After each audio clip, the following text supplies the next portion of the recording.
Buongiorno a tutti, bentornate e bentornati a Cambio Gioco, settimana della prevenzione delle dipendenze comportamentali e del gioco d'azzardo patologico. Il festival organizzato da UL6 Euganea in collaborazione con Alterevo Società Benefit e IM Servizi. Ancora una volta in questa giornata conclusiva ringraziamo i moltissimi enti che hanno patrocinato questa iniziativa e tutti i partner e media partner che l'hanno sostenuta a vario titolo.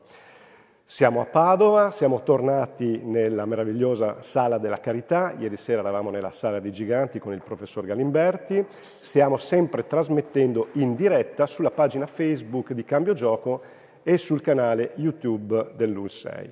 In questa settimana abbiamo parlato di prevenzione, di promozione della salute, lo abbiamo fatto con molte personalità, continueremo questo pomeriggio e questa sera, ma questa mattina abbiamo un incontro proprio per fare il punto su tutte le importanti acquisizioni che i nostri relatori ci hanno portato.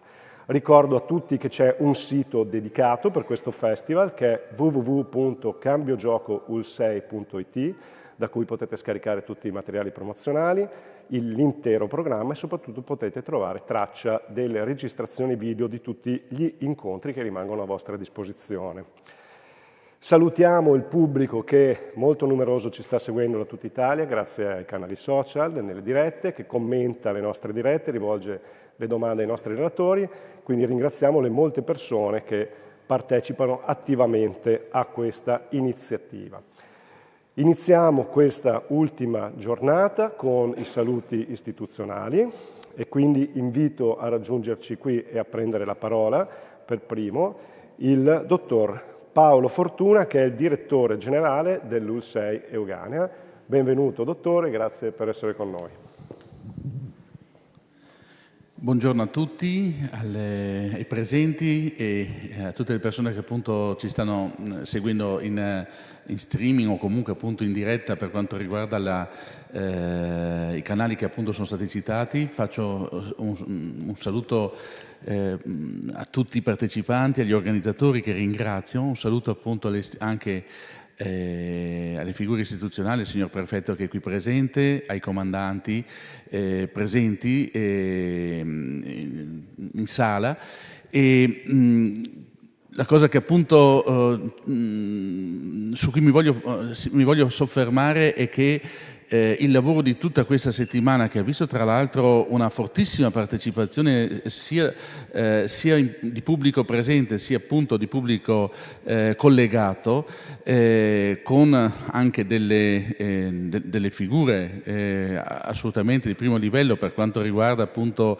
i vari temi che sono stati affrontati. Ebbene, questa settimana sancisce comunque e deve sancire un costante impegno da parte di questa azienda, di questa ULS, nella lotta appunto contro la dipendenza da gioco, ricordando però che l'ULS lavora sostanzialmente nella fase post-dipendenza, quindi praticamente se pensiamo appunto ad una fragilità piramide, interveniamo praticamente sempre soprattutto quando la persona è già in difficoltà, è già dipendente.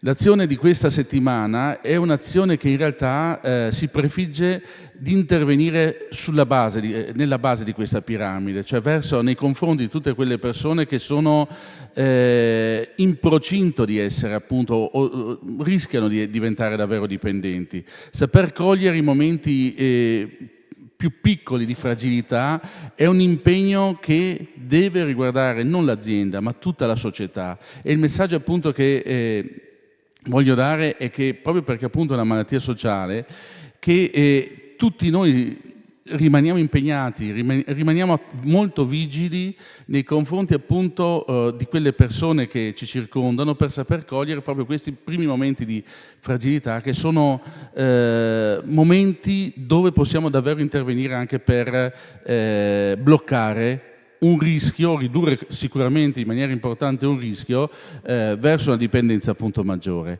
È un lavoro veramente di tutti che ci deve coinvolgere come istituzioni, ma ripeto appunto come società intera.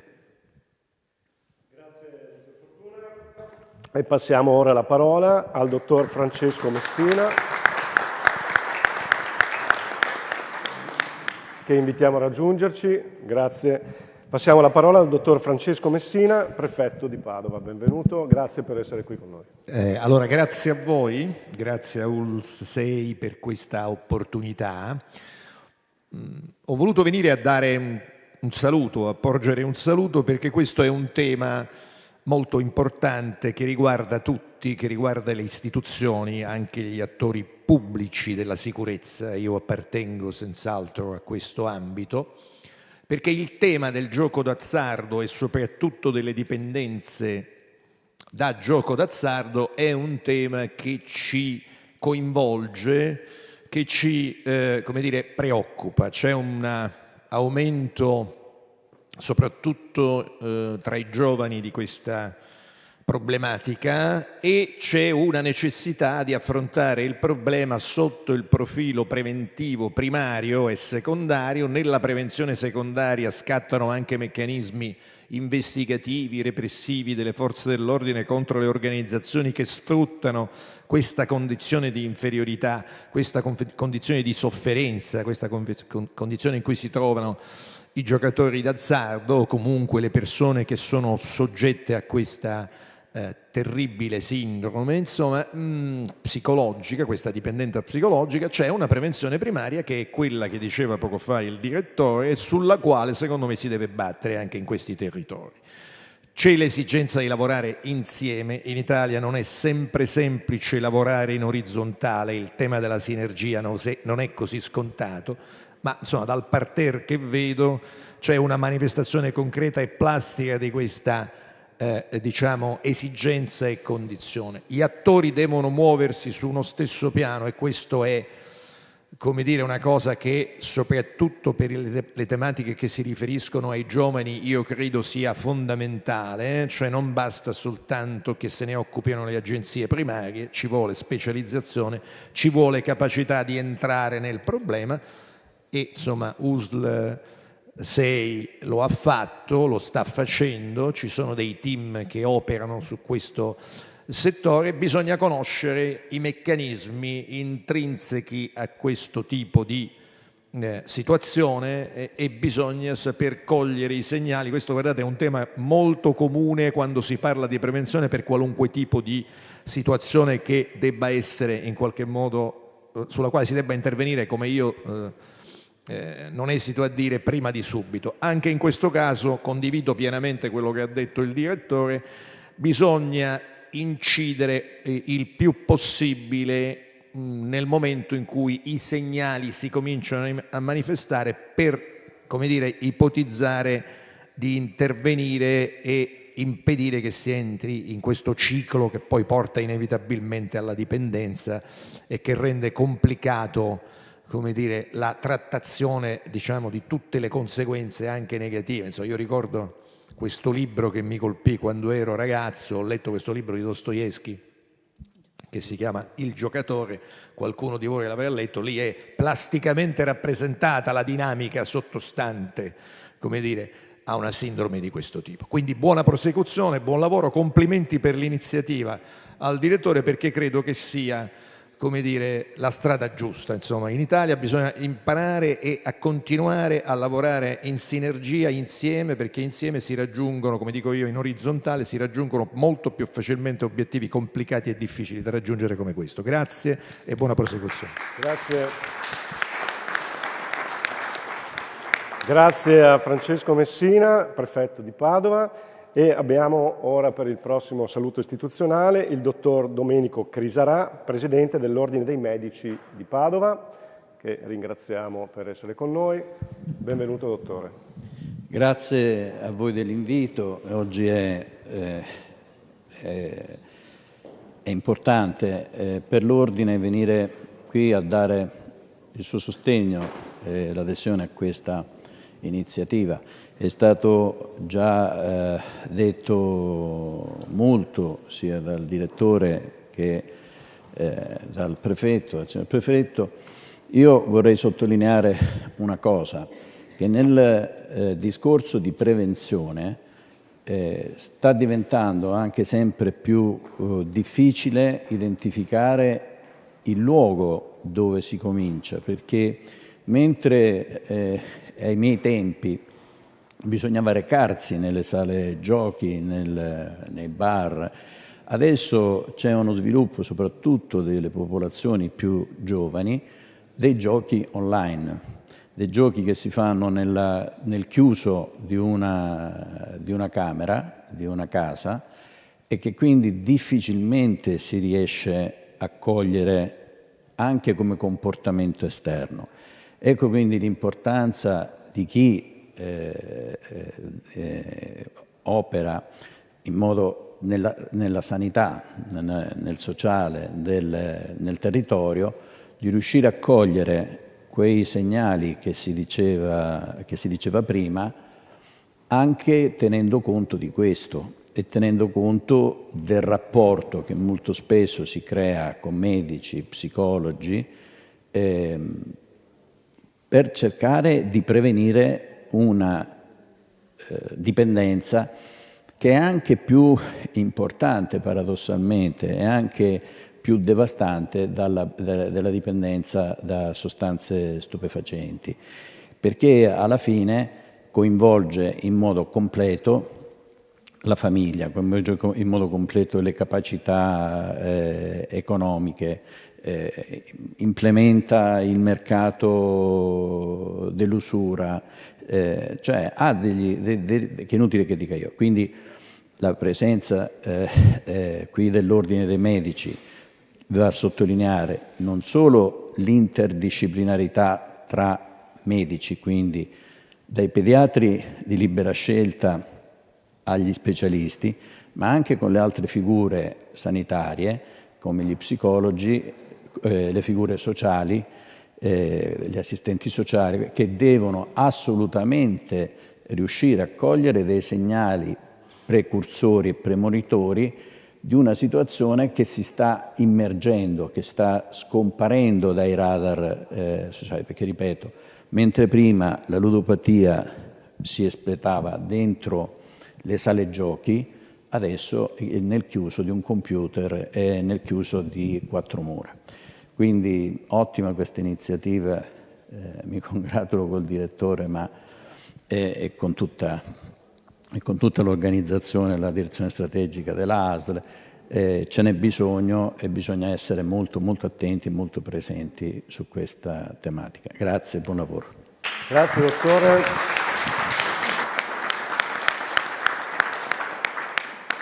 Grazie dottore, e sempre per un saluto abbiamo con noi anche la dottoressa Federica Sandi in rappresentanza dell'Ordine degli Psicologi del Veneto. Grazie e benvenuta. Grazie a voi, buongiorno. Cercherò di essere breve perché tante cose sono state già dette e il programma è denso e merita di avere tutto lo spazio.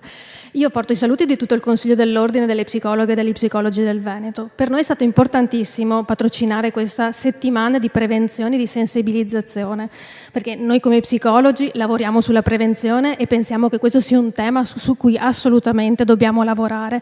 Io vi ringrazio e vi faccio i complimenti. Vi faccio i complimenti perché siete riusciti a mettere insieme tante professionalità, tante competenze diverse ed è necessario per affrontare questo tipo di problema. Quindi complimenti. Ma vi ringrazio come consigliera dell'Ordine, ma vi ringrazio anche come società civile, perché è importante avere questi momenti di sensibilizzazione dedicati non soltanto ai professionisti, ma anche ai ragazzi, anche alle famiglie, perché questo è un problema sociale e i colleghi che hanno parlato prima l'hanno detto, che ha un sacco di conseguenze sul benessere delle persone e delle famiglie. Questo è un tema che ha avuto buoni successi sul territorio perché ha visto la sinergia, appunto come si diceva, tra pubblico e privato, tra varie figure professionali che sono riuscite a portare avanti buoni progetti di prevenzione ma anche di intervento. Bisogna essere formati e preparati e qualcosa si può fare e questo messaggio deve essere portato alla cittadinanza in vari modi con le varie professioni. Quindi auguro a tutti buon lavoro e vi ringrazio ancora. Buona giornata. Grazie a lei, dottoressa. Bene, entriamo nel vivo di questo appuntamento, di quest'ultima mattinata del Festival Cambio Gioco, un incontro che si intitola Confrontiamoci. Abbiamo con noi alcune personalità che appunto avranno modo di scambiarsi delle opinioni con l'obiettivo di fare tesoro di tutti i contributi di cui abbiamo goduto in questi giorni. Ve li presento. Sono con noi la dottoressa Arianna Camporese, dirigente medico-psichiatra, responsabile del progetto Cambio Gioco ULSS Euganea. Il dottor Fabio Fuolega, funzionario responsabile dell'ufficio dipendenze della Regione Veneto. La dottoressa Maria Francesca Guiso dell'ufficio scolastico territoriale di Padova. La dottoressa Maria Chiara Corti, direttrice dei servizi sociosanitari dell'ULSS Euganea. Suor Francesca Fiorese, responsabile dell'ufficio pastorale sociale diocesi di Padova, il dottor Vito Sava, direttore del Dipartimento Dipendenze, facente funzione, direttore dell'unità operativa complessa alta e bassa padovana ULSS Euganea. Doveva essere con noi anche Margherita Colonnello, assessore con delega al sociale del Comune di Padova, ma è ammalata, ci manda i saluti. Bene, allora entriamo nel vivo di questo incontro perché le giornate della prevenzione del gioco d'azzardo non si propongono come un evento fine a se stesso, ma al contrario sono un'occasione autentica di promozione della salute e un'opportunità per riflettere. Questo appuntamento è quindi un tavolo di confronto in cui i rappresentanti delle istituzioni possono ipotizzare prospettive e sviluppi applicativi di quanto abbiamo appreso e compreso nelle numerose occasioni di apprendimento dei giorni precedenti. Quindi li ringraziamo di cuore per essere qui, tutti insieme, e quindi lascio loro la parola nell'ordine sopracitato per i loro interventi. Quindi per prima la dottoressa Arianna Camporese. Buongiorno a tutti, grazie a chi è qui presente in sala, a chi è collegato. Ormai ci siamo un po' abituati a parlare su due piani. Le persone che hanno introdotto e portato i saluti istituzionali hanno già iniziato a raccontare una storia, che è la storia che noi vediamo tutti i giorni nei nostri servizi. Venendo qui stamattina pensavo a come siamo arrivati a costruire un progetto di questo tipo e all'evento che poi ci ha visto tutti uniti in questa settimana. Io quando ho cominciato a lavorare di gioco d'azzardo non se ne parlava. La prima cartella che ricordo, io lavoro nel SEA di Monselice, è data nel 2000, come se prima non esistesse questa patologia. E mi veniva da pensare come alle volte le patologie iniziano quando ci accorgiamo che ci sono, ma ci sono anche da prima. I giocatori ci sono sempre stati, ma forse non li abbiamo visti nel tempo. Quando io ho cominciato a lavorare prima in psichiatria, poi nei dipartimenti di dipendenze, non potevamo neanche proprio prenderli in carico, perché solo dal 2017 che il gioco d'azzardo è riconosciuto nei LEA, nei livelli minimi assistenziali, per cui era un problema aprire la cartella, non sapevamo bene come gestire la cosa. Poi abbiamo cominciato a contarli. Io mi ricordo, al tempo c'era il dottor Zecchinato, ha detto: cosa dici se cominciamo a vedere qualche giocatore, cominciamo a capire chi sono. Abbiamo cominciato a chiedere anche agli altri utenti, cioè i soggetti che venivano principalmente nei nostri servizi, cioè chi usava sostanze, se avevano anche problemi col gioco d'azzardo. Abbiamo scoperto che sì, ce l'avevano questo problema, e spesso succedeva una sliding door, cioè quando cominciavano a guarire da qualcosa si spostavano su un'altra dipendenza, una dipendenza senza sostanza, una dipendenza comportamentale. Da lì ci siamo appassionati e abbiamo cominciato a lavorare nel nostro dipartimento. Abbiamo 5 ambulatori per questo tipo di patologia, lavorano tanti professionisti, educatori, assistenti sociali, psicologi, infermieri, medici, e abbiamo una multiprofessionalità, quindi abbiamo un livello di qualità altissimo che possiamo dare ai nostri pazienti. Quanti sono i pazienti che vengono nei nostri servizi? Non sono tantissimi.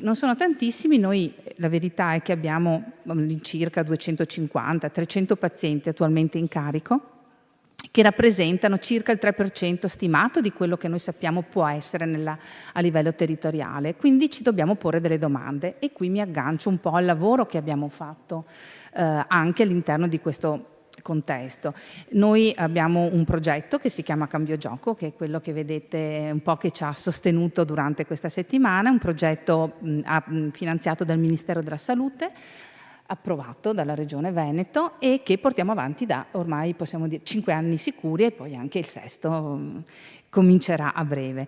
E quindi più che un progetto forse è diventato un servizio, perché quando una cosa dura così a lungo non è più un progetto ma è qualcosa che diventa istituzionale. All'interno di questa progettualità ci occupiamo di prevenzione, di cura, di clinica, ma anche di governance, che è un pochino anche quello che stiamo facendo oggi, cioè quando ci mettiamo in rete, quando ci parliamo, quando ci occupiamo del paziente da tanti punti di vista, quindi non solo quello della salute, quando ci viene a chiedere appunto perché è un problema nell'imminente, ma anche quando dobbiamo prenderci un po' in carico anche del suo problema economico, perché sappiamo che il disturbo da gioco d'azzardo ha questo risvolto. Non a caso all'interno ad esempio del progetto abbiamo anche un servizio di educazione finanziaria, argomento che abbiamo trattato anche ieri. Ecco. E l'area della prevenzione è l'area focale e attraverso la settimana della prevenzione, mi collego a quello che diceva la collega Sandy prima, abbiamo pensato di fare qualcosa di nuovo, lo dico io nuovo, insomma ci abbiamo provato, un po' innovativo, di provare a uscire noi dai servizi, perché abbiamo visto che alle volte si fa fatica a venire, c'è uno stigma, anche alle volte non ci si conosce, anche i medici di base alle volte non ci conoscono tanto e quindi ci siamo aperti un po' alla cittadinanza e ci facciamo conoscere come servizio e attraverso non solo concetti di salute ma anche di cultura, perché la cultura secondo me è salute. Quindi insomma il contesto della settimana della prevenzione nasce un po' da questa storia. Noi la prima edizione è andata bene e ci siamo fatti coraggio, perché non siamo specialisti della comunicazione, siamo specialisti della salute, però è andata bene, allora qualcuno ci ha detto perché non fate un'altra volta e quindi ci abbiamo riprovato e ci sembra insomma che ci sia stato gradimento e quindi questo ci conforta e andiamo avanti insomma. Grazie dottoressa Camporese. Ecco, ci ha raggiunti nel frattempo il dottor Moreno Giacomazzi, presidente della conferenza dei sindaci, per un saluto. Lo invitiamo a raggiungerci qui. Benvenuto, grazie per avercela fatta, le diamo la parola. Buongiorno a tutti, mi scuso per il ritardo, ma ero in giunta in federazione, ho fatto le corse, ma non pensavo fosse così in centro, comunque ci sono arrivato.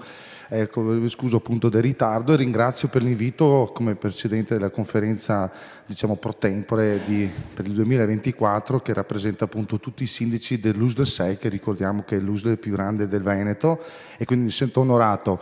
Io ovviamente dico grazie per quello che fate, perché comunque sappiamo l'importanza e soprattutto anche la piaga della ludopatia, che soprattutto porta le persone anche a volte in situazioni finanziarie molto precarie e famiglie anche che vanno appunto in difficoltà per colpa appunto di questa malattia, se possiamo definirla.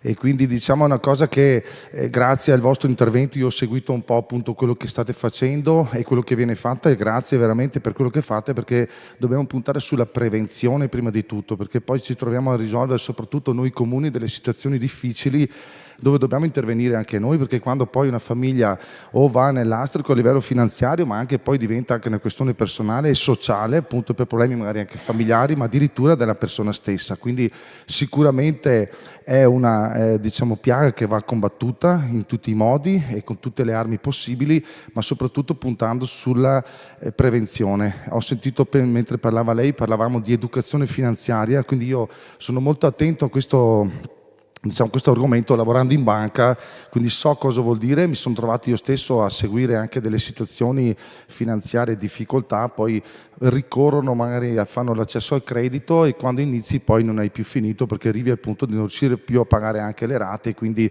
una piaga molto difficile. Mi permetto di dire, poi non voglio ovviamente dilungarmi, che è una cosa un po' paradossale, non dovrei neanche dirlo, però non dirlo potrei essere magari anche un ipocrita. La cosa strana è che comunque tutto gioco, che sia d'azzardo, ma anche tutto ciò che riguarda i gratta e vinci o quant'altro, che anche semplicemente andare al bar, acquistare, bere un caffè e prendere un gratta e vinci, ci sono persone che sistematicamente lo fanno. Quindi un caffè ti costa 6 euro, no? Perché €1 per il caffè più 5 euro del gratta e vinci, e lo fanno sistematicamente. Non sembra, però a fine mese sono centinaia e centinaia di euro. Ecco, la cosa che dico io è la cosa paradossale, che è una cosa anche dove c'è il monopolio dello Stato, quindi diventa un po' una cosa contrastante, perché io Stato prendo anche appunto, ho i diritti e comunque ci prendo magari anche, ho dei guadagni e nello stesso tempo però le persone si rovinano e poi devo rincorrere anche al supporto magari sociale e quindi a volte si trasforma poi anche in un supporto finanziario da parte delle casse, diciamo non solo comunali ma di tutti gli enti, compreso anche la parte sanitaria. Quindi io mi auguro che questa sensibilizzazione ce l'abbiamo noi per fortuna, grazie a voi per quello che fate, ma che ci siano anche delle normative a livello centrale e a livello diciamo così governativo che riesca appunto a calmierare questo problema. Poi come? Non saprei, perché si sa benissimo che purtroppo ci sono degli introiti non indifferenti e quindi sicuramente sarà un problema difficile da gestire, ma non si può neanche fare i sordi e i ciechi e non osservare appunto queste persone che veramente si rovinano la vita. Pensando di fare una cosa a volte banale, però ripeto, a me è capitato, voglio raccontare questo aneddoto molto veloce. Mi fermo all'autogrill, così per scherzo, nel resto ho detto dammi un gratta e vinci, lo gratto, esco e ho vinto 5 euro, ritorno dentro, ne prendo un altro, gratto, vinci 10, torni dentro, ho detto adesso basta, lo butto via perché altrimenti non vado più via, quindi l'ho butto già per ridere, ma sono quelle cose che per fortuna lo fai così perché ti capita, ma chi lo fa in modo sistematico è veramente un grosso problema. Quindi io ringrazio immensamente, a nome ovviamente di tutti i miei 99 colleghi, il 100° sono io, per quello che state facendo, per questo appunto percorso e spero che appunto si riesca ad arrivare a un punto di salvataggio ma soprattutto di prevenzione, perché come sappiamo che sia per quanto riguarda la ludopatia ma per qualsiasi altra situazione la prevenzione è la miglior cura, perché quando vai a curare è troppo tardi. Quindi ringrazio ancora del vostro invito. Ecco, la prossima volta consiglio magari di fare questo incontro magari a Santa Giustina, che sicuramente c'è più facile da accedere. No, ringrazio, mi hanno portato perché non conosco tantissimo Padova, comunque ci sono arrivato e mi scuso ancora per il ritardo. Grazie ancora per quello che fate. Grazie a lei, grazie dottor Giacomazzi. Allora riprendiamo con i nostri relatori di oggi, diamo la parola al dottor Fabio Fuolega. Buongiorno a tutti, grazie dell'invito per oggi. Vi porto innanzitutto i saluti della Direzione Servizi Sociali e dell'unità organizzativa che si occupa di dipendenze all'interno della Regione. Ringrazio anche la dottoressa Camporese che ha evidenziato un aspetto molto importante da cui vorrei partire nel mio intervento, che è il percorso storico, diciamo, degli interventi che riguardano il disturbo da gioco d'azzardo. Questo percorso storico inizia nel 2016 con due provvedimenti che sono due leggi di stabilità che stabiliscono due linee di finanziamento per quello che riguarda il disturbo da gioco d'azzardo. La prima linea di finanziamento è una quota finalizzata all'interno del Fondo Sanitario Nazionale che per sua natura è indistinto, quindi viene identificata una componente e qualificata all'interno di questo fondo e attualmente questo fondo ammonta a oltre 4 milioni di euro per la Regione Veneto, 50 milioni di euro in ambito nazionale. La seconda linea di finanziamento, che invece è stata approvata con la legge di stabilità 2016, è una linea di finanziamento che prevede un fondo ministeriale vincolato, quindi un profilo molto più dettagliato, diciamo, di intervento e un finanziamento dedicato appunto. Questo fondo attualmente ammonta a 44 milioni di euro in ambito nazionale e nel Veneto ammonta a 3 milioni 608. Inizialmente era destinato con una quota di 50 milioni di euro anche questo fondo, che poi nel corso degli anni è stato diminuito per necessità di tipo economico e finanziario dello Stato. Queste due linee di finanziamento fanno da supporto a tutti gli interventi che vengono attivati all'interno dell'ambito del disturbo da gioco d'azzardo e nell'ambito degli interventi appunto erogati dalle aziende ULSS, nel nostro caso dalle aziende sanitarie locali in ambito nazionale. Questo si sposa bene con le caratteristiche del nostro sistema, che appunto sono quelle di essere un sistema di tipo sociosanitario. Noi nel Veneto abbiamo le aziende che si chiamano aziende ULS, aziende unità locali sociosanitarie. È opportuno ricordarlo questo, perché sono aziende che hanno una forte componente appunto di tipo sociosanitario e intervengono anche in ambito sociale attraverso delle procedure di delega che vengono implementate dai comuni del territorio. Questo quadro, insomma, il quadro dei finanziamenti, appunto con 2 leggi di stabilità, la prima approvata alla fine del 2014, quindi la legge di stabilità 2015, la seconda legge di stabilità approvata a fine 2015 e legge di stabilità 2016, le risorse appunto sono queste dedicate alle attività che riguardano il disturbo da gioco azzardo. Gli interventi sono giunti, come ricordava anche la dottoressa Camporese, sono giunti alla 6ª annualità di programmazione. Quindi siamo partiti con la programmazione 2016 e oggi utilizziamo il fondo vincolato che è relativo all'annualità 2022. Oggi in discussione in sede di conferenza Stato-Regioni anche il fondo 2023, che però attualmente non è ancora stato erogato alle regioni. Si tratta di processi che sono complicati anche da un punto di vista amministrativo e contabile da gestire. Infatti tutte le regioni attraverso la Commissione Salute hanno cercato l'anno scorso di elaborare una procedura di gestione amministrativo-contabile per i fondi che sono dedicati a questo. Abbiamo chiesto anche al governo, diciamo, all'organismo centrale dello Stato, di consentire alle regioni una programmazione almeno di ambito temporale triennale, cosa che oggi invece non è, e dobbiamo attuare sempre la pianificazione e programmazione annualmente. La programmazione triennale darebbe maggiore respiro a tutte le attività che vengono svolte sul territorio. Nel Veneto abbiamo oltre 30 progetti, diciamo, dedicati a questo tema. Tutte le aziende hanno degli ambulatori che sono dedicati al gioco d'azzardo e abbiamo, diciamo, tra i migliori professionisti del settore. Abbiamo dei componenti all'interno dell'Osservatorio Nazionale che si occupa appunto del disturbo da gioco d'azzardo in ambito appunto nazionale, e abbiamo quattro componenti. La prima componente è Amelia Fiorin dell'ULSS 2 Marca Trevigiana, poi abbiamo Emilia Serra dell'ULSS 4 Veneto Orientale, abbiamo Arianna Camporese appunto dell'azienda ULSS 6 Euganea, e abbiamo infine il dottor Ermanno Margutti dell'azienda ULSS 3 Serenissima. Questi 4 componenti sono componenti anche dell'organismo, diciamo, del gruppo tecnico ristretto che svolge l'attività diciamo, di pianificazione e programmazione anche in ambito regionale in collaborazione con i nostri uffici.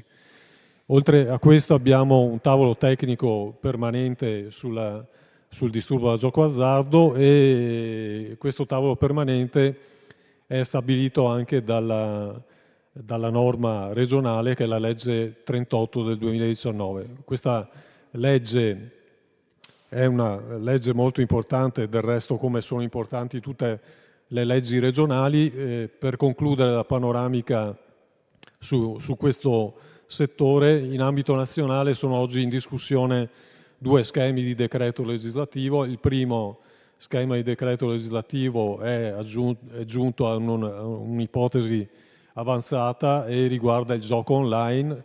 Il secondo schema di decreto invece è destinato al gioco fisico e attualmente nella fase, diciamo, preliminare all'elaborazione. È stato costituito un tavolo di confronto in ambito nazionale e appunto nei prossimi tempi sarà definito un provvedimento legislativo su questo tema. Elencare, diciamo, le risorse, i provvedimenti legislativi può sembrare un'operazione arida rispetto a quelle che sono le azioni che con tanto impegno invece i nostri professionisti della salute attivano sul territorio. Ma in realtà questo è il presupposto fondamentale per lo svolgimento di queste azioni. Non bisogna dimenticare infine che nell'ambito delle dipendenze in generale, ma soprattutto nell'ambito del gioco d'azzardo, la componente umana è una componente essenziale. Quindi gli interventi che i nostri professionisti della salute fanno e attivano sul territorio sono ancora più complessi, diciamo, degli interventi che sono normalmente svolti nel contesto sanitario, e devono tener conto di una serie di componenti e di fattori. Alcuni sono stati ricordati anche prima, la componente familiare, la componente diciamo economica della famiglia e del singolo soggetto che diventa dipendente. Non solo questo, ma anche la rete amicale viene influenzata da questa importantissima dipendenza, che è un fenomeno ormai enorme nel nostro paese. Parliamo di una raccolta del gioco che, anche se non con dei dati ufficiali, nel 2023 sfiora i 150 miliardi di euro, quindi superiore al finanziamento del Fondo Sanitario Nazionale. Quindi complimenti per questa iniziativa, che è alla seconda edizione e che riscuote sempre maggiore successo e soprattutto mette a disposizione non solo dei professionisti ma anche delle persone comuni una serie di materiali che possono essere utili anche a un primo approccio e a un avvicinamento ai nostri servizi che, ripeto, con tanto impegno svolgono la loro attività. Grazie.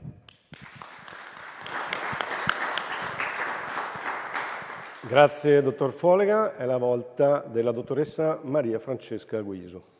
Grazie, buongiorno a tutti. Intanto parto da una conferma tra l'Ufficio Scolastico Territoriale di Padova e il Dipartimento per le Dipendenze dell'USL 6.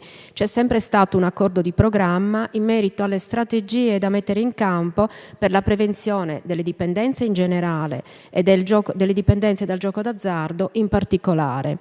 Ecco, le attività proposte naturalmente tengono conto delle fasce di età a cui sono rivolte, quindi a seconda che si tratti di scuola dell'infanzia piuttosto che di scuole secondarie di primo e di secondo grado, cambiano sia le modalità che i contenuti attraverso i quali vengono proposte queste attività.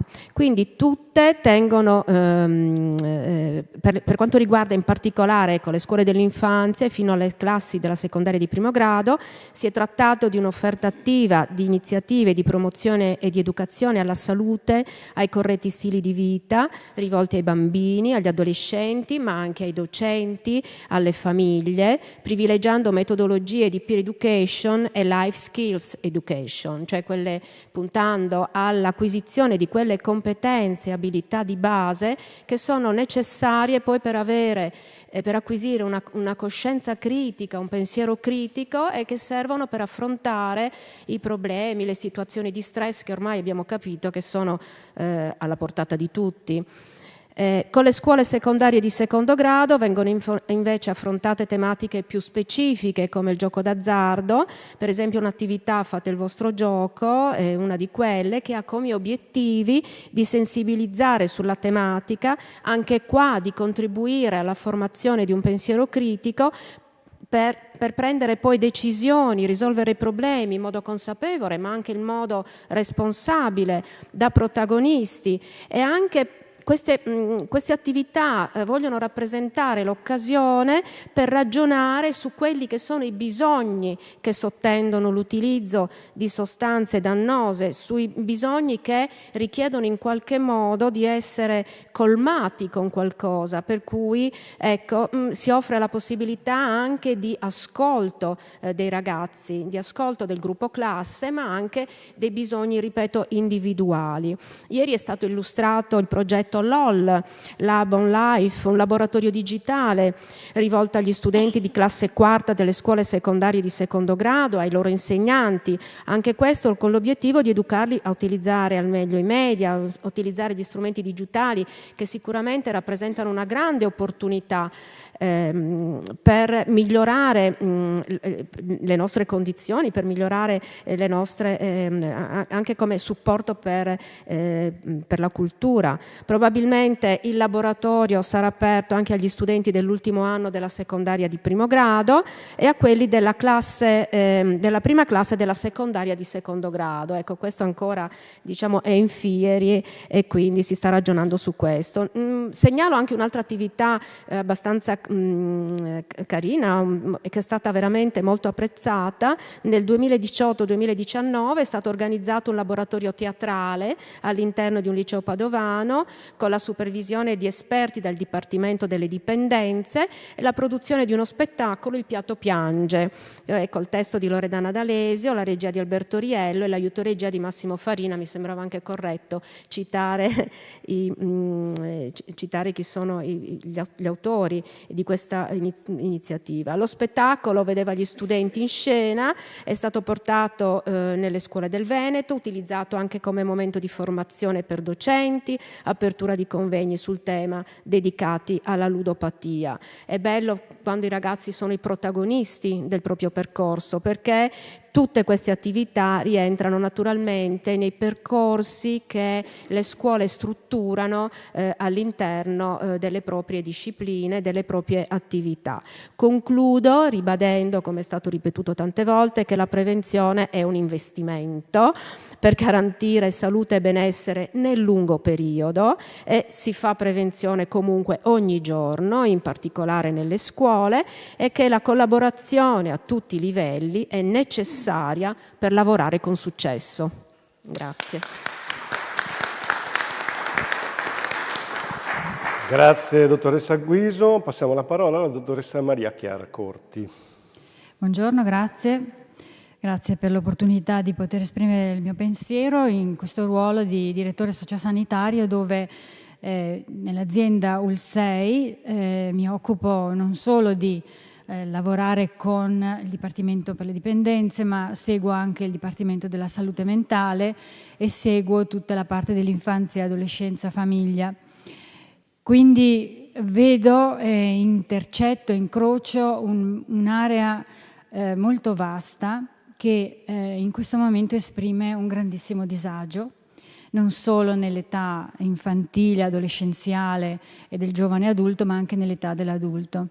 E questo festival, come è stato chiamato, del cambio gioco, che mi piace come parola perché è festiva, ci ha aiutato a porci delle domande sul perché. A me è sempre piaciuto chiedermi il perché, anche quando facevo il medico, del perché questa persona si è ammalata, cercare la causa delle malattie, perché questo ovviamente ti aiuta a fare la diagnosi e ti aiuta a curare meglio le persone.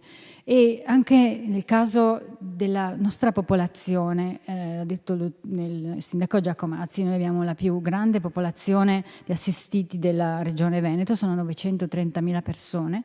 Anche nella nostra popolazione mi sono chiesta il perché. Questo festival mi ha aiutato non solo a farmi delle domande, ma a trovare anche delle risposte. È stato molto interessante ieri sera assistere alla presentazione del filosofo professore Umberto Galimberti nella Sala dei Giganti, un'altra bellissima sala che ci parla della bellezza del passato, ce la trasmette e ci dà l'impegno appunto a trasmetterla anche ai nostri giovani. Del perché queste persone sono così in sofferenza, e in particolare i giovani adulti. E il professore ha usato molto spesso un'espressione che poi mi sono appuntata. Questi giovani non hanno più un orizzonte di senso. Quindi per i giovani di oggi il futuro non è più una promessa, mentre per la nostra generazione, buona parte di noi siamo boomers, il futuro era una promessa, perché anche per i nostri genitori il futuro nel dopoguerra era stata una promessa.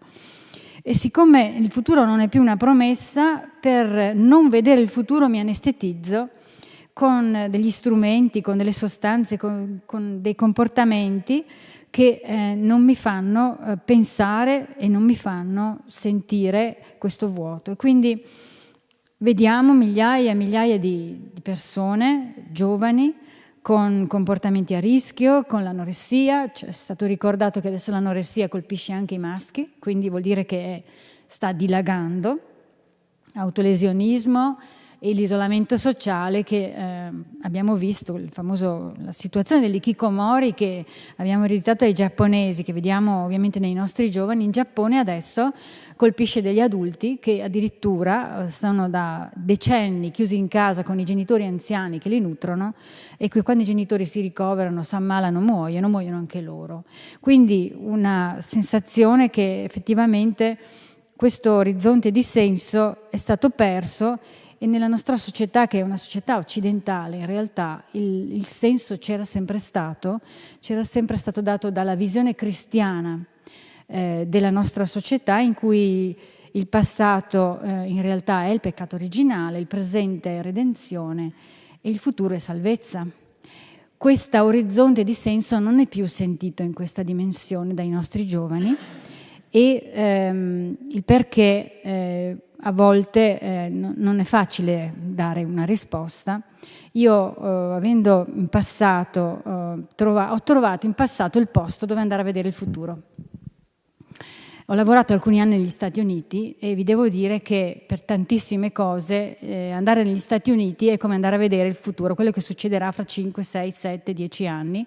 L'ho visto quando lavoravo là, c'era la carenza dei medici, c'era la carenza degli infermieri, arrivavano medici dal Pakistan, dall'Afghanistan, infermieri dall'Africa, dall'America Latina, e per me era una cosa impossibile negli anni 90, ma come? Da noi c'era addirittura la pletora dei medici, c'era la pletora degli infermieri che rimanevano disoccupati, e adesso è arrivata da noi e non l'abbiamo vista arrivare, così come non stiamo vedendo arrivare quello che sta succedendo negli Stati Uniti, perché se andiamo a vedere là, e là hanno un altro motto.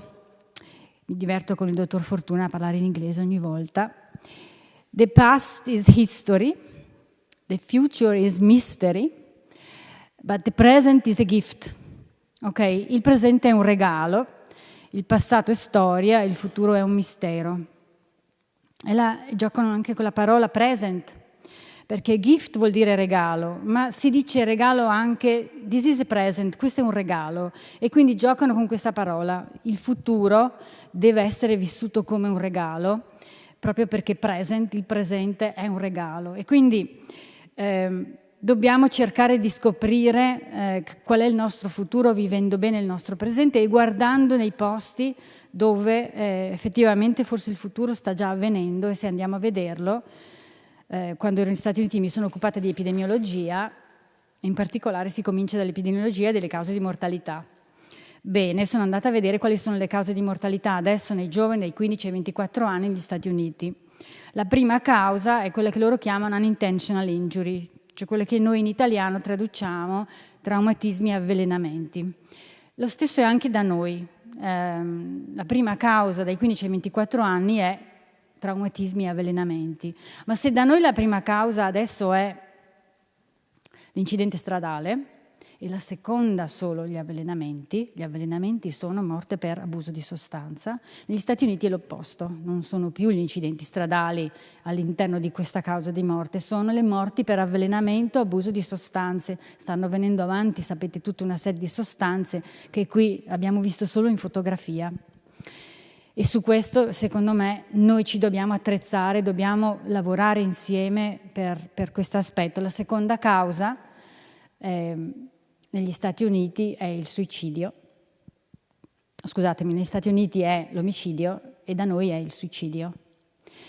E sicuramente anche questa cosa ce la dice lunga su quello che sta succedendo nei nostri giovani, perché sapete che tutti questi comportamenti patologici sono comportamenti che possono portare a far rischiare la vita delle persone. Quindi credo che a noi resti di fatto quello che anche ieri sera è stato raccomandato.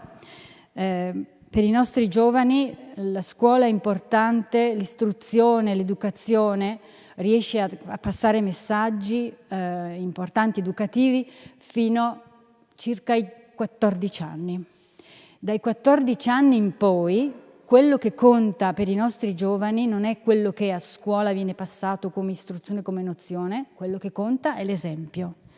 Quindi noi dobbiamo lavorare in questo momento sapendo che noi come adulti dobbiamo dare l'esempio a questi giovani.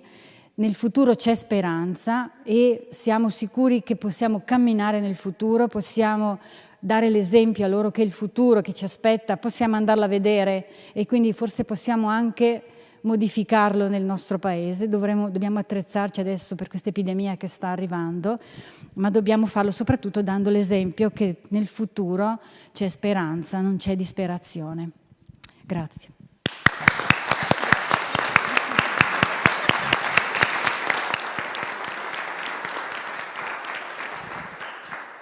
Grazie dottoressa Corti. Passiamo la parola a Suor Francesca Fiorese. Grazie. Subito vi porto il saluto del nostro Vescovo Claudio e della Chiesa di Padova. Grazie per l'invito. Ci lasciamo solitamente coinvolgere in queste cose perché sentiamo quanto è importante. Ovviamente pensando a questa situazione dell'azzardo, di questa tematica, voi immaginate Caritas, no? Ecco, noi incrociamo questa dimensione già in una situazione molto problematica. Ma che cos'è che ci è difficile fare? Come capire, come misurare questo fenomeno? È molto difficile, forse per Caritas ancora di più, ci dicevamo, no? Ragionando per capire che cosa poteva utile condividere.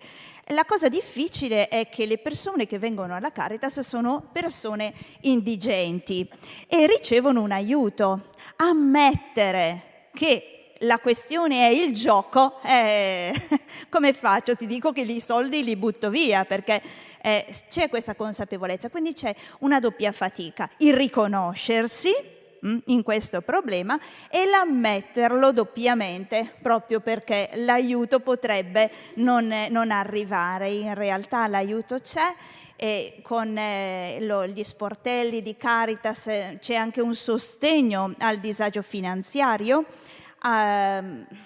È molto spesso il gioco che porta le persone a mettersi nelle mani di usurai, quindi si lavora con il fondo antiusura. E dall'altra parte, qual è quello che abbiamo capito che è il nostro contributo che diamo? Ecco, allarginare la povertà, perché questa cosa della mancanza di prospettiva, della mancanza di un futuro, fa tentare la sorte ancora di più. Paradossalmente, più si è poveri, più si tenta la fortuna. Perché? Perché la vita non ti ha dato quello che cercavi e non te lo potrà dare. Quindi cadi in questa sfiducia che solo la sorte quasi può ribaltare la situazione. Ecco, quelli casi che noi incontriamo sono questi, quindi l'arginare la povertà. E per questo anche il lavoro che bisogna fare insieme è questo di impedire l'impoverimento della popolazione. L'agire sul potere d'acquisto delle famiglie è prevenzione anche al gioco e al gioco d'azzardo. Ecco, è molto lontano, no? Dove bisogna, non si può intervenire solo là. Altra questione che comprendiamo, ecco, allora, poi ovviamente noi non possiamo prenderci carico, perché capite, ci vogliono dei professionisti, abbiamo parlato, e quindi c'è l'invio al SERD, ma è un po', ecco, proprio quella fascetta residuale, proprio per le difficoltà che vi dicevamo, c'è proprio un po' un sostegno. La questione è molto carsica, quando arrivano da noi ci accorgiamo che è già capitolata la famiglia. Quindi questa è la cosa grave. Quindi dico, ma sindaci, come potete permettere questa cosa? Dovete aiutarci di più voi. Ci sono delle normative da far rispettare. C'è un comportamento sociale che dobbiamo educare assolutamente. Permettetemi un aneddoto. La mia vicina di casa cura il suo stress andando al casinò. Ecco, dice, allora hai vinto? dice, ho vinto che sto bene, non ho pensato a nulla. Scroccate, scroccate, scroccate, ciccate, ciccate, ciccate. E strucchiamo i bottoni e ci passano anche i pensieri. Ecco, pensione, no, si riesce a malapena a pagare l'affitto. È questo è un fenomeno. I pullman che partono e vanno in Croazia per abituare i nostri anziani ai casinò non devono partire. Devono poter non partire questi pullman. Non sono pullman turistici, non sono pullman che ci fanno apprezzare la cultura, l'arte di altri paesi. No. Ecco, questo è culturalmente. Quale sostegno abbiamo? Anche noi, se diciamo, facciamo un incontro in parrocchia, no, per questo problema sull'azzardo, ma chi ti viene? Non è un problema. Ecco, questo che dobbiamo aiutarci a lavorare sul comprendere che in realtà è vero che non è un problema, è una piaga. E noi non possiamo risolvere le alluvioni aumentando le estrazioni del lotto, signori. Non si può. E se come adulti facciamo questo, che esempio diamo? Altro che legittimare il gioco. Ma che cosa diciamo quando diciamo che siamo contro la mafia? Quando gli diamo le lavatrici per lavare i soldi attraverso le slot. Non è vero che stiamo contrastando. Ecco, Caritas ha preso una posizione molto forte anche contro il nuovo decreto. No, il gioco d'azzardo non è un'entrata dell'erario. Non è un'entrata dell'erario. È uno scempio, tanto che, infatti, quello che ci entra non ci basta per curare la malattia. Non ci basta neppure a far capire che è un dramma, perché non riusciamo neanche con la prevenzione. E allora questo no. Questo la Chiesa alza la voce e ha il coraggio di farlo e confidiamo di essere in tanti, perché non deve essere permessa una cosa del genere. L'altra cosa che facciamo, forse un po', è questo. La solitudine ti porta ad isolarti e ti porta a giocare anche, sì. È un passatempo quasi, no? Ecco, è così sottovalutato, ma ecco, entra così, si infiltra così. Ecco, allora, le nostre attività aggregative, le nostre attività sia per i giovani, no? Per i più giovani, sia per gli anziani. Ecco, le parrocchie sono questi luoghi aggregativi che ti tolgono, ti riempiono il tempio, ti danno quei legami, ecco, sociali che ti danno quella soddisfazione di vita che ti può togliere un po' dalla depressione e anche da questo isolamento, dalla solitudine. Un'altra cosa importante, abbiamo un'arma, è vero, quella dell'insegnamento della religione, forse poco sfruttata. Io devo ringraziare il professor Bassoli e la dottoressa Camporese, perché ho conosciuto meglio questo fenomeno, ecco bene, anche proprio nelle sue belle prospettive, sia a livello più sanitario che giuridico, e quindi perché no, forse aiutarci davvero a formare i nostri insegnanti di religione su queste questioni, no? Delle dipendenze e della dipendenza da gioco. Vi dico un altro aneddoto, se non porto via troppo tempo. Anni fa facevo educazione al consumo e alla finanza nelle scuole. Bene ragazzi, oggi facciamo il nostro bilancio, la settimana, giornaliera, via fino all'annuale. Ma scusi, metto anche il gioco? Sì, certo. Sapete dove lo mettevano? Nelle entrate. Nelle entrate. Tu capisci che non c'è la mentalità che è una spesa, che è quello che spendo. E allora poi cominciavamo a segnare. Io vi dico lo stupore, in negativo, dei ragazzi, ma quanti soldi io metto? Ma quanti soldi? Ecco, questa abitudine che troviamo anche nei nostri ragazzi, no? Noi magari con i nostri giovani, gli educatori, aiutare gli educatori a capire che c'è anche questa problematica. Perché? Magari quella dello spinello, no? Aiutare i ragazzi, no, guarda che ti crei un'abitudine. Ecco, quella dell'alcol qua in Veneto non esiste, anzi ce ne vantiamo, è una cultura. Non sei veneto se non te bevi un gotto. Ecco, questo invece, aiutare anche i nostri educatori, questo è una cosa che possiamo fare di più, aiutare i nostri educatori per aiutare i ragazzi a risolvere queste questioni.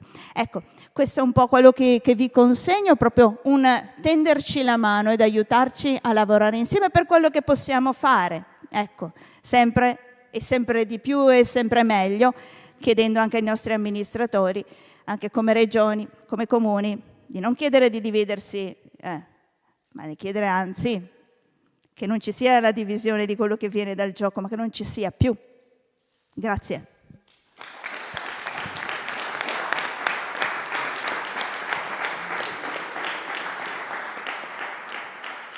Grazie, la parola ora al dottor Vito Sala. Che potrei anche tacere a questo punto. Bene, grazie. Direi intanto vorrei salutare il dottor Lobello che doveva essere qui, ma purtroppo non è presente perché è rimasto al Serte di Padova per un'urgenza. Il Serte di Padova è un posto dove qualche volta bisogna gestire delle urgenze. Proverò ad accennarlo dopo questa questione dell'urgenza, vediamo se riesco a mettere insieme tutti i pezzi. Credo che in questa settimana abbiamo cercato di ascoltarci e di mettere insieme delle prospettive diverse sulla prevenzione e la cura per rendere più ricche le nostre competenze, articolare le nostre capacità cliniche e ampliarle, così da rendere recettivi la nostra capacità di comunicazione e scoprire che parliamo numerosi dialetti, l'abbiamo sentito anche stamattina, ma già ciascuno di noi è una pluralità di emittenti, spesso anche in conflitto tra di loro, che attendono un ascoltatore o un uditorio che le raccolga e le renda fruibili per gli altri. E spesso mi sembra che gli adolescenti che incontro, o che incontriamo, anche i colleghi che vedo qui in sala, sono ragazzi che vorrebbero sapere qualcosa da noi e di noi e che spesso sono incuriositi di noi stessi, del nostro essere più adulti, mettono in discussione il nostro essere, ci usano come oggetti, direbbe Winnicott, che era un pediatra oltre che uno psicanalista. Hanno bisogno della nostra capacità di dare loro la possibilità di usarci, cioè di sentirci nelle loro mani. I servizi per le dipendenze da questo punto di vista sono spazi multietnici, si collocano a un crocevia di notevole interesse, ma di altrettanta complicazione e di sintesi di aspetti contraddittori. Si intrecciano, lo diceva la dottoressa Corti, aree della salute mentale, dell'infanzia, e dell'adolescenza, della medicina preventiva, della psicoterapia, dell'assistenza sociale, ma anche della protezione e del controllo. È coinvolta la pediatria, la neonatologia. Pensate quando una mamma partorisce senza che ce l'ha detto e scopriamo che è una tossicodipendenza perché il figlio nasce in astinenza, il bambino piccolo. Ma poi convergono interessi del territorio, della politica, dei comuni, dell'autorità giudiziaria, del carcere, delle forze di polizia, eccetera. Credo che sia uno dei servizi dove c'è una grande ricchezza di professionisti, anche questo lo conosciamo. E poi ci sono, abbiamo sentito anche stamattina, sostanze d'abuso tradizionali, abbiamo appena sentito l'alcol, ma anche le cosiddette dipendenze comportamentali. La dipendenza è uno di quei fenomeni, adesso possiamo dirlo, psicopatologici, una volta non si diceva neanche questo, sembravano cattivi comportamenti o cattive abitudini, che cambia con il mutare dei fenomeni sociali, culturali ed economici e delle mode anche. E non solo sono fatti esterni, ma cambiano anche i movimenti interni nostri, degli adolescenti, come cambiano le nostre rappresentazioni, il nostro modo di sentire gli affetti e le relazioni, plasmano le identità dei singoli e dei gruppi. Mi piace sottolineare un autore che parla delle sindromi psicosociali come tendenza a negare con una ritualità maniacale la dimensione del lutto nel passaggio delle generazioni. Credo che questo sia un tema molto importante, questo aspetto qui. e che sarebbe all'origine anche di queste forme psicopatologiche.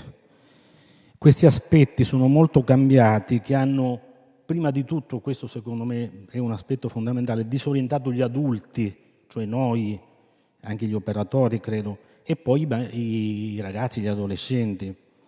I comportamenti di addiction diventano il fenomeno esterno, uno dei sintomi di questi disagi. Noi purtroppo ci fermiamo spesso solo su questi fatti esterni. Scusatemi, faccio fatica a girare le pagine, ma ce la farò. E vi porto un pezzettino, una scheggia. Qualche mese fa ho incontrato un giovane di 16 anni che fumava cannabis e mi raccontava come fosse normale nella sua città, come in ogni città penso, fumare cannabis ogni fine settimana con i coetanei. Per acquietare i genitori che non stava fumando è venuto in servizio, portato come dipeso dalla mamma, anche se frequentava ancora la medesima compagnia. Mi dice che certamente riprenderà a fumare cannabis perché questo lo tranquillizza. Intanto con papà e mamma ha raggiunto un accordo, fumava sigarette piuttosto che la cannabis, solo che le sigarette le comprava il papà un pacchetto, uno ogni 2 giorni. L'effetto del tabacco, a dire suo ma anche dei suoi genitori, lo tranquillizzava, certamente non come la cannabis. Riporto questa cosa perché mi pare interessante, perché intanto lo spostamento dalla cannabis a tabacco e alla nicotina, la scarsa o nulla informazione sui rischi dell'uno e dell'altro, e poi questo venir meno, questo mi pareva l'aspetto più interessante, della dinamica conflittuale tra le generazioni, cioè dove papà e mamma si mettono d'accordo, non fumare la cannabis, si prende le sigarette, così stiamo tutti tranquilli. È incredibile sta roba qua, no? Dove, a proposito delle sindromi psicosociali di cui accennavo prima, ecco, i nostri giovani, giovanissimi, ma anche gli adulti, arrivano al CERT per caso, senza richiesta d'aiuto, vengono trascinati, costretti, ci guardano smarriti, ed è necessario, questo credo che sia il lavoro più grosso che facciamo, costruire da capo il senso del nostro contatto. L'accesso è più delle volte mediato da un terzo, controllore, punitivo, che può essere a volte un familiare, qualche volta l'autorità giudiziaria, la polizia che ce lo manda, il ritiro della patente, o qualche volta dopo un ricovero in ospedale, l'ortopedia o il pronto soccorso, dove il ragazzino arriva perché di notte ha fumato cannabis, ha preso delle anfetamine e per la prima volta uno scompenso psicotico, per esempio. Guardate che accadono queste cose qui. Vediamo dov'è l'altra pagina. Ve le potrei raccontare. Grazie, ti ringrazio. Questo aspetto un po' di qualcuno che incombe, scusate se lo chiamo così, io lo chiamo sguardo superegoico, di qualcuno che incombe, mi aveva già colpito quando ero giovanissimo, ho iniziato a lavorare, che vedevo nei pazienti, attenzione, ma lo percepivo anche nei curanti, nell'atmosfera del servizio, questa cosa qui, controlliamo, vediamo cosa succede. È una sorta di moralismo, qualche volta c'è, adesso meno un pochino, ma anche nella cultura nostra che noi abbiamo, i tossici, questi ragazzi che girano, chi sono, nei nostri servizi, tant'è vero che poi si ha paura di arrivare nei nostri servizi, e che suddivide il mondo in buoni e cattivi, dove ci sono da una parte i buoni e dall'altra parte i cattivi, creando una sorta di barriera che spesso aveva la funzione di prendere le distanze dal desiderio. Quindi noi siamo, da una parte ci sono i buoni, noi siamo i buoni, ma in realtà dove c'è questa paura di identificarsi un pochino anche con questi, congelando qualsiasi affetto, anche la rabbia che possiamo provare verso di loro, dove qualche volta i curanti diventavano, con questi aspetti sadici e cattivi di controllo, ti do, non ti do, se ti comporti, se non ti comporti. E in questi contesti è facile la deriva verso le cose concrete, l'affanno di fare delle cose, ti devi curare, devi fare come ti dico io, guai se non ti comporti così, e la simmetria nella realtà dei servizi che si occupano di dipendenze patologiche. Se non si usa, credo che sia questo il punto, con delicatezza e continuità, la propria partecipazione soggettiva e affettiva, riferendosi alle proprie passioni umane attraverso il dispositivo di cura che si sviluppa attraverso la comunità curante, il gruppo dell'equipe curante. Ecco, l'equipe ci permette, credo che questo sia fondamentale, i colleghi che lavorano nei servizi lo sanno, attraverso il nostro lavoro, di esprimere attraverso le voci in campo, che sono molteplici, che sono le voci poi nella mente dei pazienti, ma anche nelle nostre menti, di dare spazio senza attivarsi immediatamente, questo è il rischio, ma che collude con i pazienti, di trovare poi le nostre sintesi. Se porto via troppo tempo io mi fermo, sapete, non posso andare avanti. Comprensione, accompagnamento e limite possono aiutarci a fare in modo che i cambiamenti siano il più possibile autentici e non troppo compiacenti, perché poi sono pazienti che qualche volta fanno così ma solo per farci contenti e le cose poi vanno avanti tutto come prima. Lo sappiamo noi che tutti i giorni ci lavoriamo in questa realtà. Ecco, non è gradevole farsi carico e curare i pazienti che non hanno voglia di essere curati, che si sentono costretti e per i quali anche noi ci sentiamo a volte obbligati di farlo. E spesso si fanno strada dentro di noi vissuti di rifiuto, vissuti aggressivi, con cui facciamo i conti e quando veniamo a contatto con loro. Non è facilissimo, sapete, anche con i nostri pazienti che giocano non è facilissimo. Ti ringrazio. Non ti ho... Dico altre... Ecco, l'ultima cosa, certamente un approccio con questi pazienti non può non tener conto, se ne è parlato in più di un paio di incontri durante questa settimana, di un approccio con i familiari. Attenzione però che coinvolgere genitori e familiari che hanno un ruolo importante in questa questione non vuol dire che sono loro la causa del problema, per questo sarebbe drammatico. Vuol dire che loro sono portatori anche di un malessere del figlio e della loro sofferenza.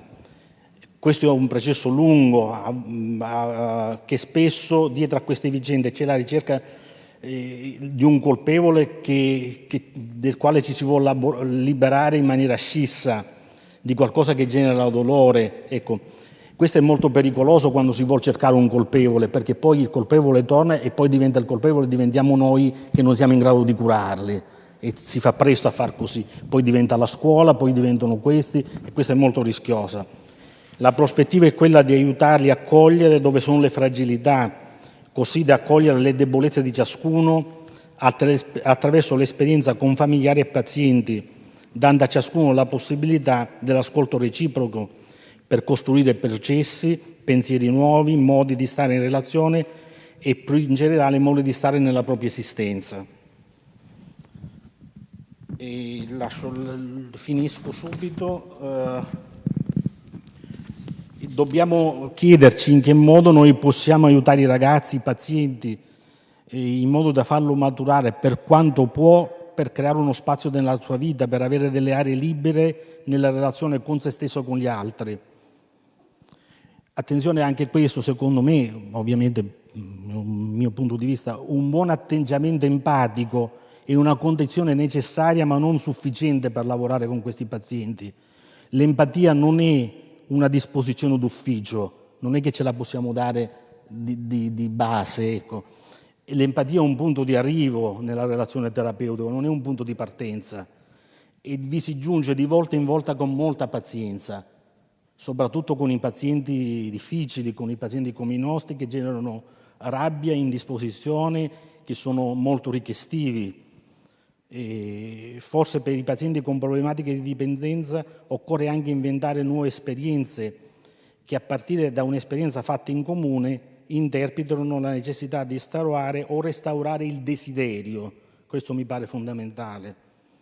Mi pare infatti sia la dimensione del desiderio che, mentre ci permette di tenere vive le nostre speranze, lo diceva anche la dottoressa Corti, riprendeva questo aspetto della speranza, costituisce il vettore del riconoscimento dell'integrazione tra identità e differenza, tra presenza e assenza, tra libertà e limite. Mi viene in mente, sono passati molti anni, del 1945, Merleau-Ponty, che ogni sensazione comporta un germe di sogno attraverso il corpo. Ecco, credo che la dipendenza sia fondamentalmente una patologia del corpo, perché le sostanze agiscono sul corpo-mente. Ecco, attraverso il corpo cerchiamo di rendere possibile spostarsi lungo tracce e sentieri, per rendere figurabile quando al momento appare solo rumore, colore indistinto, percezione incoerente. Vi ringrazio, scusatemi la lunghezza.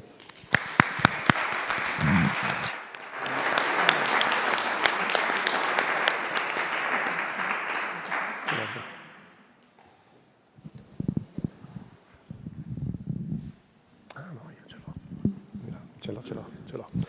Bene, grazie ai nostri relatori, grazie anche da parte delle persone che ci seguono da remoto, perché dalle varie piattaforme sono arrivati degli apprezzamenti per i vostri interventi e anche per l'intera iniziativa del festival. Ne leggiamo solamente alcune. Nicola dice: bellissimo avere questi spazi dall'azienda UL6 che si apre al territorio e ai cittadini uscendo dall'ospedale ed entrando nella città. E poi c'è Cristina che dice: per il secondo anno apprezzo al massimo questo vostro progetto articolato, competente, ben organizzato, godendo anche di un ambiente dal vivo di godibile bellezza e della possibilità dei collegamenti. E infine Sonia che dice: complimenti a tutti per l'alto profilo delle proposte di intervento. Quindi noi ringraziamo a nostra volta tutte le persone che interagiscono con noi grazie ai canali social e le invitiamo naturalmente a continuare a farlo per la prosecuzione di quest'ultima giornata del Festival Cambio Gioco. Io ringrazio tutte le personalità che sono intervenute per i saluti istituzionali all'inizio di questo appuntamento, naturalmente tutti i nostri relatori di oggi che insieme a me vi danno appuntamento per i prossimi incontri in programma per la giornata. Vi ricordo che alle 17:30 saremo in collegamento con gli Stati Uniti per l'intervento della dottoressa Anna Lebke dal titolo L'era della dopamina, come mantenere l'equilibrio nella società del tutto e subito. E infine questa sera chiuderemo con il professor Pier Giorgio Odifreddi, che sarà qui in presenza con noi, per un incontro dal titolo Il gioco dell'intelletto fra logica e fortuna. Vi ricordiamo ancora una volta che tutti i materiali sono disponibili sul sito dedicato a questo festival www.cambiogiocoul6.it. L'UL6 Eugenia di Padova vi ringrazia di cuore per aver partecipato anche a questa mattinata e vi invita a restare con noi per il Festival Cambio Gioco. Buona giornata.